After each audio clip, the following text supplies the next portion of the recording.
今天與各位分享一篇由德國前外長綠黨籍的費舍爾在奧地利標準報上撰寫的文章。這位在施洛德時期擔任外長的綠黨籍外長，與上屆那個360度草包外長截然不同。甚至我認為費舍爾是一位不錯的外長，對華政策也沒有今天那麼充滿敵意。當年他還是比較務實的。其實當年施洛德與中國的關係也不錯。不過這位德國前外長寫的東西，不見得我都贊同，有的地方其實錯得離譜。比如他說美國是世界上歷史最悠久的民主國家。如果按照西方今天對民主的定義，最悠久的民主國家不應該是美國，而應該是希臘。美國才多少年？今年美國的歷史才滿250歲呢。60年前美國黑奴還沒解放呢。那之後勉強才算得上所謂民主吧。所以滿打滿算也就50多年歷史罷了。好的，我們現在來看看這篇文章。中國與美國爭奪世界秩序第一的位置，這場較量不僅是大國權力的競爭，更是兩種制度之間的較量。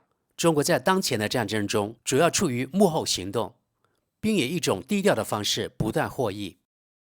建立在美國壟斷全球軍事、經濟力量以及價值觀基礎上的世界秩序時代已經結束。伴隨這一秩序的終結，歐洲長期享有的穩定時期，以及包括歐洲在內的跨大西洋西方世界的主導地位，也隨之成為過去。如今，世界變得更加動盪，更加不安全，而未來還將帶來更多的不穩定。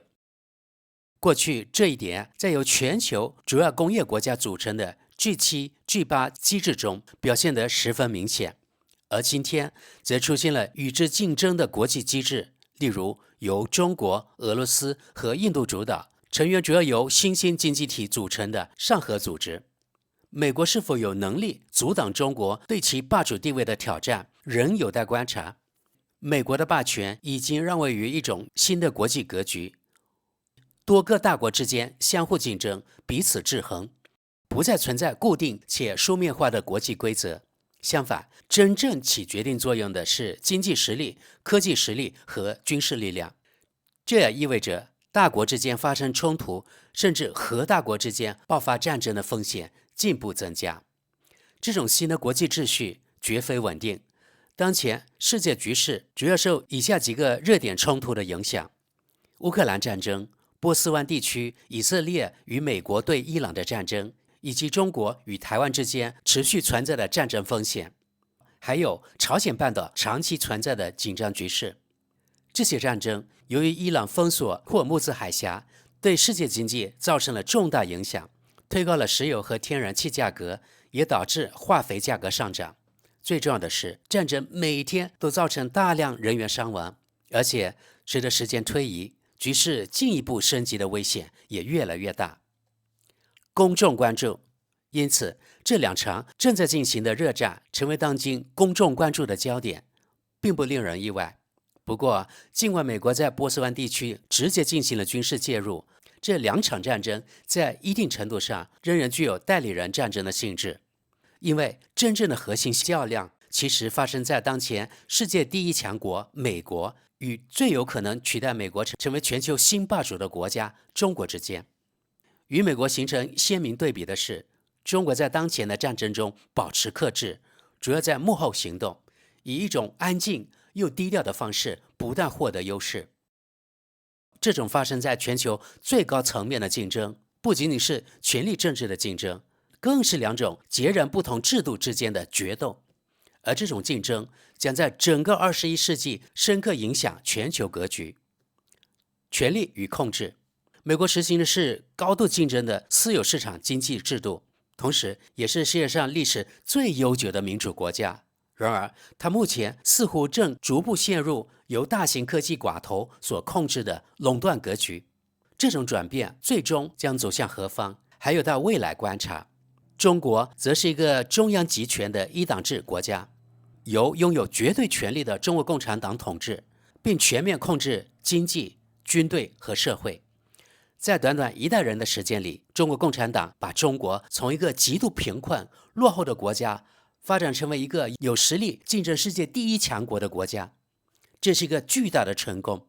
不過，中共真正的成功之處並不是這一點，而是在毛澤東晚年發動文化大革命的混亂結束之後，鄧小平在毛澤東去世後所推行的改革。鄧小平在保持共產黨絕對權力和絕對控制的前提下，允許一個快速發展的私人經濟部門在國有經濟體系內部成長。這個私人部門甚至比美國經濟更具競爭力。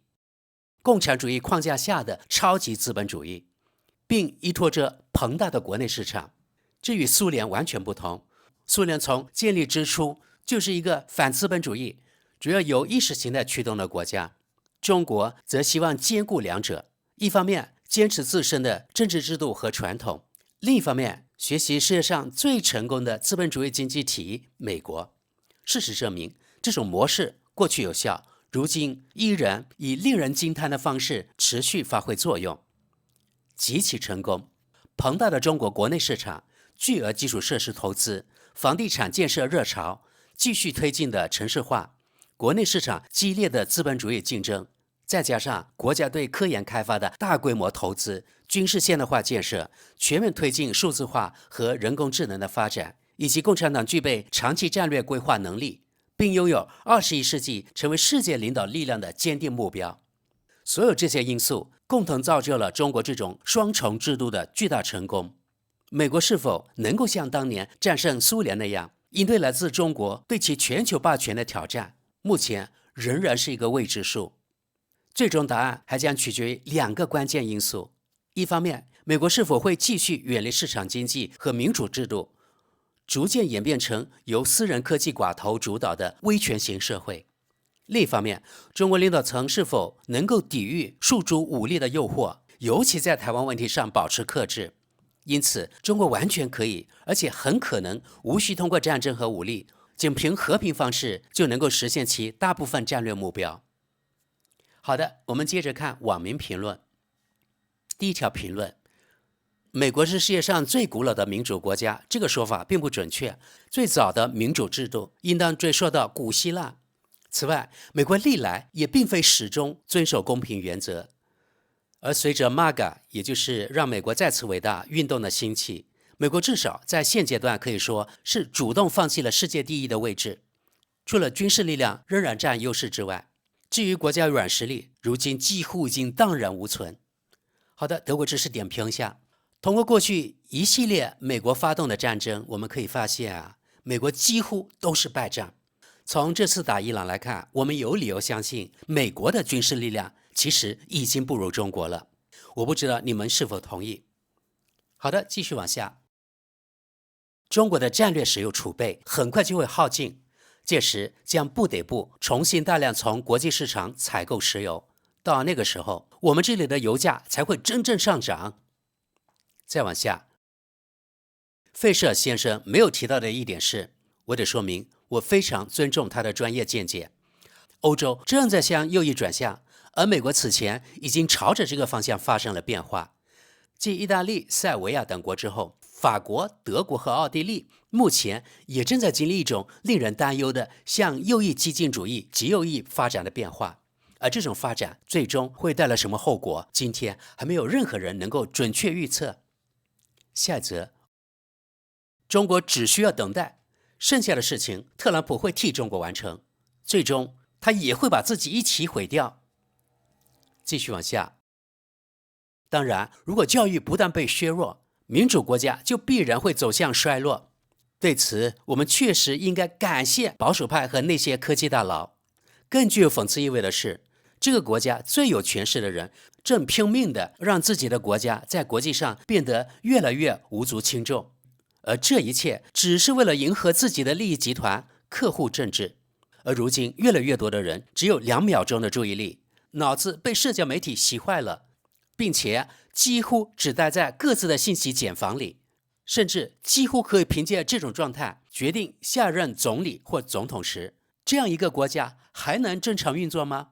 例如，奧地利自由黨 FPÖ 的支持率達到40%，只要社交媒體不被禁止，而人工智能又沒有受到嚴格監管，民主制度將會逐漸淪為一種低效、最終走向邊緣化的過時制度。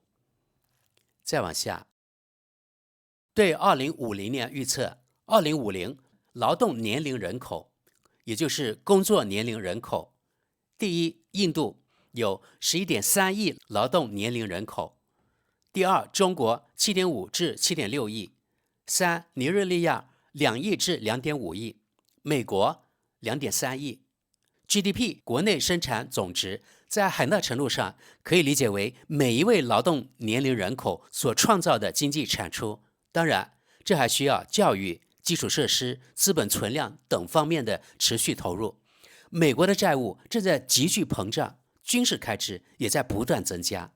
由於軍費已經很難再大幅削減，因此未來很可能不得不削減社會福利、教育和基礎設施方面的支出。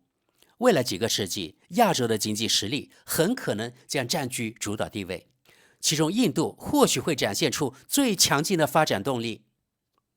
下一則，中國工人每年只有1周假期，而且很多人甚至連這1周假都不休。這位網友做出解釋，不過他說的不完全對。他說呀，中國有春節，另外秋天還有一個節日，這2個節日每次都有2周假期。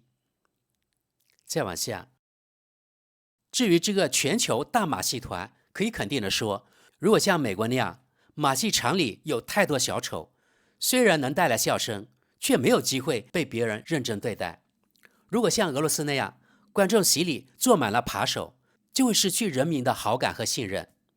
如果像中國那樣，有太多沒有關在籠子裡的猛獸，雖然會引起關注和恐懼，但幾乎沒人願意長期待在那裡。而且，如果馬戲團的團長是個盜竊癖患者，那他那個職務也幹不了多久。下一則，無論如何，中國確實在採取一種低調而又聰明的行動方式。與此同時，美國卻因為特朗普這個不知情的代理人，而浪費了好多年時間。在本來需要一個像羅斯福那樣的領導人的時代，現在出現的卻更像是一個扮演罪犯的小丑，而且經常不小心越過表演界限，觸及現實。對那些少數極右翼分子和老派左翼人士可能喜歡這種情況的人來說，不，絕對不是這樣。我不希望生活在一個中國成為霸權的國家的世界裡。儘管美國存在各種弱點和錯誤，而最嚴重的錯誤目前正坐在白宮裡，但只要美國仍然是一個民主國家，我就站在美國這邊。如果美國有一天不再是民主國家，那麼對於歐洲來說，一切也就結束了。咱們看跟帖，中國並沒有真正做出回應，中國只是利用了機會，首先是通過複製和山寨，然後一些企業管理者認為，與其防止中國複製技術，不如把中國做一個廉價的生產基地來利用。現在我們得到了今天這個局面，或許更準確地說，我們面對的是一個由更多大型競爭者混合而成的複雜局面。再往下，我們現在可不是在進行世界杯比賽，重要的並不是誰是第1名，誰是第2名，而是形成一種力量平衡，讓任何一個國家都無法擁有100%的絕對權利。而事實上，我們已經處於這樣的階段。最大的尚未解決的問題是，美國將如何面對並適應這種已經形成的力量轉移？因為美國過去還從來沒有真正需要面對這種情況。下一則，只要我們繼續購買中國製造的產品，中國這種高速增長模式就能夠繼續運行。可是，如果我們不再從中國購買電腦、鞋子、服裝、科技產品等等等等，會怎麼樣呢？咱們看這條跟帖。我認為你們並不想真正經歷那種情況。如果所有這些產品都消失，社會騷亂將成為日常現象。而即使我們成功重新恢復自己的生產能力，這些產品也會變得非常昂貴，以至於大多數人都負擔不起。我還清楚記得過去的時代，那時候很多今天被認為理所當然的東西，那時實際上還是富人的奢侈品。問題首先會從那些我們自己已經無法輕易從非洲獲得的原材料開始。目前，非洲正在發展原材料加工產業，而這些加工後的資源價格肯定會更高。中國在那裡也已經創造了既成事實。歐洲錯過了一件事，沒有為自身的原材料供應在那裡建設加工設施，也就是為我們自己服務的加工能力。當然，這些設施未來也可以用於與非洲進行商品貿易。下一則，總體來說，這個分析中有很多正確的地方。中國確實取得了令人難以置信的成就，並且在很多方面做對了，例如科學、未來科技、可再生能源等等。但是，這類分析經常反覆忽視中國存在的許多負面問題，以及中國目前正在出現的錯誤，例如房地產危機、消費疲軟、中產階級因為房地產危機損失了大量財富，對工業產能和基礎設施進行了大量而且不必要的投資，過度依賴出口，經濟沒有成功完成從投資驅動向消費驅動的轉型等等。中國同樣面臨一場嚴重危機，相關內容也可以參考這裡的鏈接。咱們看這位網友怎麼跟貼的啊？他說並不是說中國不存在問題，但是這些問題是否真的像在另一個制度中發生時的那樣嚴重？是否只是因為人們仍然帶着西方濾鏡來看待？中國房地產危機的影響是否真的可以和雷曼兄弟事件相比？是的，中國確實存在房地產問題，而且現在仍然存在。但這裡有一句習近平在2017年10月說過的話，卻奇怪的很少被納入討論，因為當時西方基金，例如貝萊德，越來越積極地進入中國市場。習近平說，房子是用來住的，不是用來投機的。這裡他給出了鏈接，這是否就是問題產生的原因？是不是那些房地產公司和富裕的中國人受到的衝擊最大？畢竟很多普通購房者得到了補償，一些企業也被要求推動完成未完工的房地產項目，以確保人們所需要的住房供應。現在大量資金躺在銀行賬戶裡。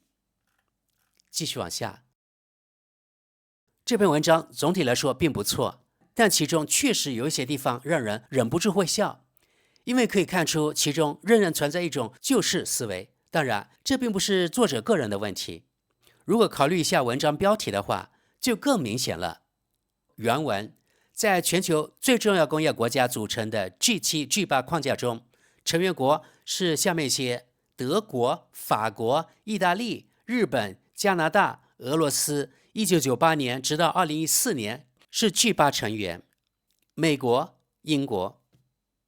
再往下，這一切多少有點歐洲中心主義。費舍爾提到了中國內部極其激烈的競爭，在習近平領導下，中國內部正在越來越多回歸歷史上的馬克思主義路線，只有中共才能保證未來。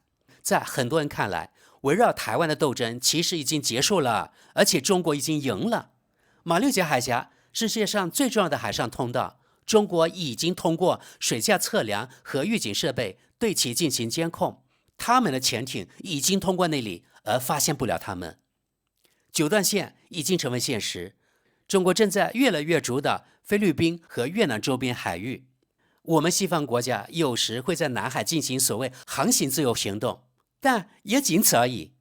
然而，軍事模擬推演顯示，美國海軍在這場衝突中會被消耗殆盡。那麼，下一步會是什麼？再往下，我很期待觀察，雖然我大概活不到那個時候，中國獨生子女政策導致的人口老齡化在長期內會產生什麼影響？眾所周知，資本主義競爭和財富增長本身也會導致出生率下降。最遲大概50年後，中國在這方面應該也會遇到一個非常嚴重的問題。咱們看跟貼，問題到底出在哪裡？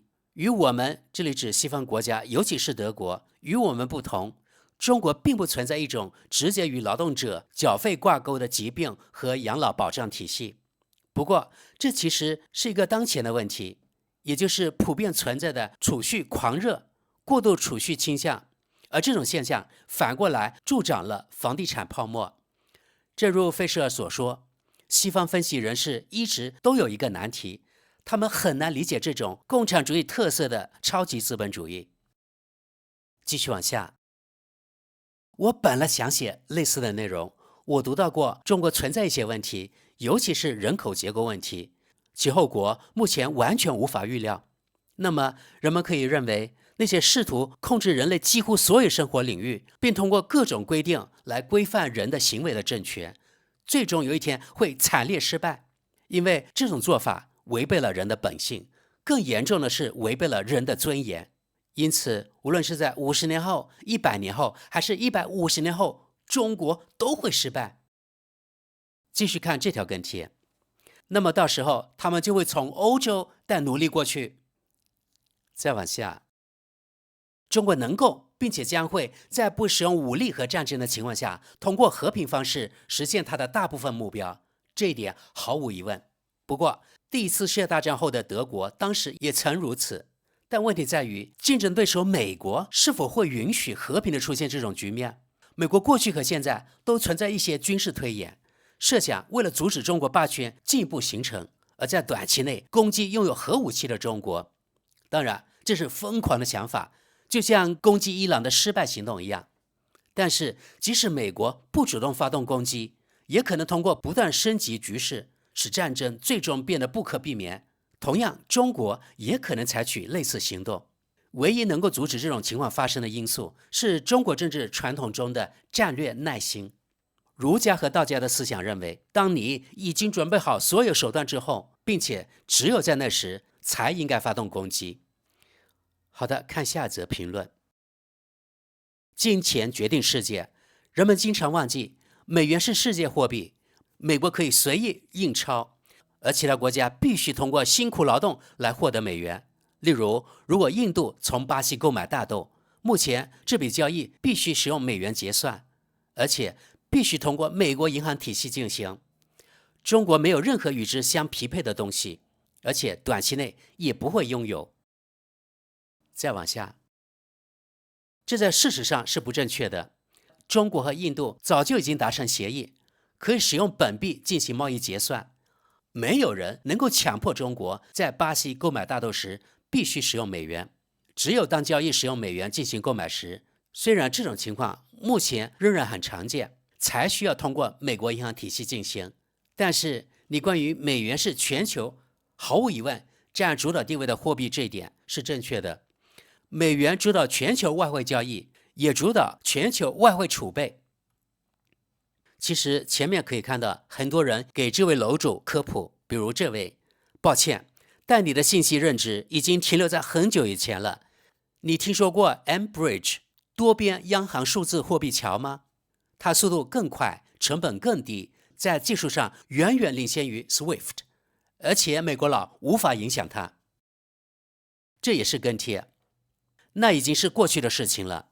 巴西像許多其他非美元體系之外的國家一樣，已經部分使用非美元方式進行貿易，也不完全依賴 SWIFT。當人們曾經考慮將這兩種工具，美元體系和 SWIFT， 作為對付俄羅斯的手段時，我當時就對此提出過警告。當然，我因此受到了诋毀。如今事實證明，中國的 CIPS 正被越來越多用於貿易結算。而在金磚國家內部 ，BRICS Pay 也正在發展壯大。數字貨幣的發展正在給國際 mBridge 項目提供推動力。當然了，美元不會消失 ，SWIFT 也會繼續存在，但是他們的獨特地位，這對於證券交易員和其他分析師來說曾經非常有利，但是他們的獨特地位正在越來越削弱。這對於證券交易員和他們的分析師來說曾經非常有利。繼續往下吧。美國至少直到不久之前，在國內仍然是一個相當民主的國家，但是在外交政策方面，美國一直是一個地缘法西斯主義國家。那一連串無休止的戰爭、干涉和政變，清楚地證明了這一點。基辛格曾以智利政變為例，明確表現出美國對國際法和人權的蔑視。美國無法接受智利人民那種不負責任的選擇。這裡指智利人選舉薩爾瓦多·阿連德為總統，於是通過正面上台的法西斯分子和屠夫皮諾切特反而符合美國的胃口，所以這並不是什麼新鮮事，只不過古羅馬時代的老故事再次上演。好的，再往下。我認為目前中國最大的優勢恰恰是可預見性、可計劃性，尤其是相對於歐洲而言，在一些歐洲國家，頻繁舉行新的選舉，政府往往根據當前流行的東西來制定政策，而不是進行長期規劃。遺憾的是，歐洲經常缺少長遠眼光和進行長期布局的勇氣。與美國相比，中國的另一個優勢是，相比特朗普時代的美國，人們更可以依賴中國的政策連續性。只要看看特朗普那些各種各樣的關稅行動就知道了。但是中國也並非不可戰勝，一個壓制觀點多樣性的政權更容易陷入死胡同，因為批評聲音被壓制了。好的，看跟帖。那麼中國的觀點多樣性真的像這裡一直描述的那樣被壓制嗎？我自己在那裡親身經歷過非常多不同的觀點。但是的，我們應該更仔細區分其中的差異，不能馬上就認為中國制度很好。但是中國政府實際上不允許那些所謂言論自由，恰恰是這裡西方造成社會問題和社會分裂的那些言論。因此人們也應該思考一下，這裡的人是否真正意識到制度給予他們巨大的信任，並且是否濫用了這種信任，最終反過來摧毀給予他們這種信任的制度。因為我認為沒有任何一種制度是完美的，兩種制度都有錯誤。那麼是否存在一種介於兩者之間的制度呢？目前遺憾的是，我看到西方這裡的情況越來越無助，導致越來越多的禁令和限制。這種趨勢會走到哪裡？我不喜歡這樣。好的，德國知識點評一下，因為他去過中國，所見所聞才能讓他對自己的制度進行反思。其他人因為被洗腦，對中國充滿了傲慢與偏見，所以這些人的看法永遠都是錯誤的。這也是跟帖啊。中國最大的優勢是賢能政治，也就是按能力選拔人才的制度。在這種制度下，只有那些經過證明絕對有能力的人才能進入權力職位。相比之下，在我們這裡，比如說德國，一個多次當母親的人，在美國培訓機構接受多年灌輸之後，成為德國的家庭部長，而這竟然讓他具備了擔任德國國防部長的資格。之後又作為歐盟委員會主席，推行完美的美國附庸政策。我在中國生活過1年，因此可以告訴你，中國絕對不是壓制所有觀點多樣性。你在那裡不能質疑的只是共產黨的領導地位。我們往下，勝者為王。中國正在成為世界強國，而民主國家只能袖手旁觀。並不是說民主國家，尤其是歐洲國家，擁有改變這種局面的手段。因為從那些按照自己的勢力範圍來劃分世界的威權主義者的角度來看，最終即使是大魚，也可能有一天會成為餐桌上的食物。那麼歐洲呢？到目前為止，只是在觀眾席上觀看，眼睜睜看着自己在經濟上被中國的產業政策逐漸壓垮。畢竟存在一些不取決於政治制度的硬實力因素。還是跟帖啊。不過在此之前，所謂的後院也是以另一種方式被劃分了。美國擁有南美洲作為自己的勢力範圍，而歐洲則把非洲視為自己的勢力範圍。美國也在亞洲擴大了影響力，只不過把部分具體執行事務交給了其他國家。目前，非洲正在以前所未有的方式團結起來，為非洲內部貿易服務的基礎設施正在發展。過去歐洲並沒有建設，而且首次使這種內部貿易成為可能。亞洲也是如此，例如東盟國家，中國在那裡當然是老大，但是中國實際上希望這些國家不要被外部利益所左右，而是形成一個地區，在內部能夠像人們所說的那樣，以平等地位在同一水平上共同處理問題，並尋求解決方案，讓所有國家都受益，而不是被分裂。看這條跟帖，我們拭目以待吧。有足夠多的因素支持中國成為世界強國，也有足夠多的因素反對這一點，沒有什麼是必然的。下則，這一次的分析令人耳目一新，至少相對來說是如此。尤其是因為他2次承認美國已經長期朝着一個方向發展，即過去那種把美國理想化為民主守護者的看法，越來越多無法與現實相符。而且這不僅僅是政治評價上的問題，也是客觀事實層面的問題。因為費舍爾先生並沒有去討論目前還只是可能出現的法西斯主義，而且提到了幾乎已經確定的企業集團大公司的主導地位。我認為歐洲的立場也應該根據這一現實來調整。在一個美國已經離開民主道路的世界裡，歐洲默認站在美國一邊，不僅已經過時，而且是不道德的，也是在危害自身安全。當然，這並不意味着歐洲不應該建立自己的立場。再往下，美國是如何建立起他所謂的霸權地位的？通過戰爭、威脅，以及讓那些不受歡迎的政治家失去影響力或被清出？不，謝謝。繼續往下，費舍爾暗示，美國的霸權地位加上歐洲這個附庸，曾是一個穩定的基於規則的世界秩序的保障。但他完全沒有提到，這實際上是由只佔世界人口約10%的國家所實施的一種支配。他也沒有提到，國際法長期以來一直被隨意違反，而且所謂的規則總是根據美國自身利益不斷被重新定義。如果費舍爾現在試圖把一種新的多極世界秩序提前描述成叢林法則，作為一種危險，那麼人們可以看出他究竟支持的是哪些利益。同樣，他試圖把台灣問題與那些違反國際法的侵略戰爭、俄羅斯對烏克蘭以及美國、以色列對伊朗放在同一個層面上，這也暴露了他的立場。德國之士點評，這個人的觀點其實挺好的，但踩他的人多於點讚的人，可見大多數歐洲人他們大概是怎麼想的。還是跟帖，費舍爾試圖強調的區別在於，這種秩序確實維持住了，但只是持續到那個體系競爭對手蘇聯解體為止。中國當時所有人都認為它是同一體系中的一個弱小對手，卻在這種秩序的掩護和環境下發展出了自己的模式。費舍爾稱之為共產主義特色的超級資本主義，至少這是一種嘗試進行分析的方法，而不是陷入過去那些僵化固定的思維模式。再看下一則。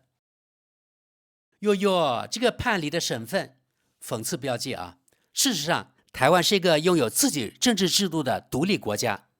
中國對一個自由民主地區的貪婪令人噁心，不值得有任何其他看法。怎麼看這條跟帖啊？也是跟帖裡所有的最後一條跟帖。這和奧地利或者納粹有什麼關係？不，國際法明確站在中國一邊。台灣從來不是一個被國際承認的國家。除了尼加拉瓜之外，全世界都把台灣視為中國的一部分。從國際法角度來看，甚至不存在一個有效的論據可以說明為什麼台灣不應該屬於中國。國際法並不關心是否喜歡某個國家的政治制度，你明白嗎？請你在如此自信地發表觀點時，引用一下國際法依據。再往下，拜託，這種說法還要維持多久？過去美國領導的秩序等於穩定，現在多極世界等於不穩定。美國領導下過去那個世界秩序絕不是一個穩定的時代，它同樣充滿了戰爭和危機，從越南戰爭到伊拉克戰爭，再到阿富汗和敘利亞。那種認為美國的霸權總體上創造了穩定，這種說法根本是錯誤的。同樣，烏克蘭戰爭也無法合理的解釋為美國和中國之間的代理人戰爭。至於以色列與伊朗之間的衝突，則有其自身的地區性原因，並且比中國崛起成為世界強國早幾十年呢。它的根源至少可以追溯到1953年美國支持的伊朗政變。尤其薄弱的是一直被反覆強調的制度之爭，到底說的是哪些制度呢？好的，咱們看最後一條評論。中國正在悄悄獲勝，而美國正在高調失敗。這並不令人意外，這種類型的衝突原則上當然令人遺憾，但是會給第三方國家提供許多機會，讓他們可以從中獲利，並改善自身條件。這些機會只需要被利用起來即可。最令人安心的事實是，帝國總是最終從內部自我毀滅。好的，朋友們，我們以這一點結束今天的節目。帝國總是最終從內部自我毀滅。這些年可以觀察到，美帝國正狂奔在這條路上，你們怎麼看？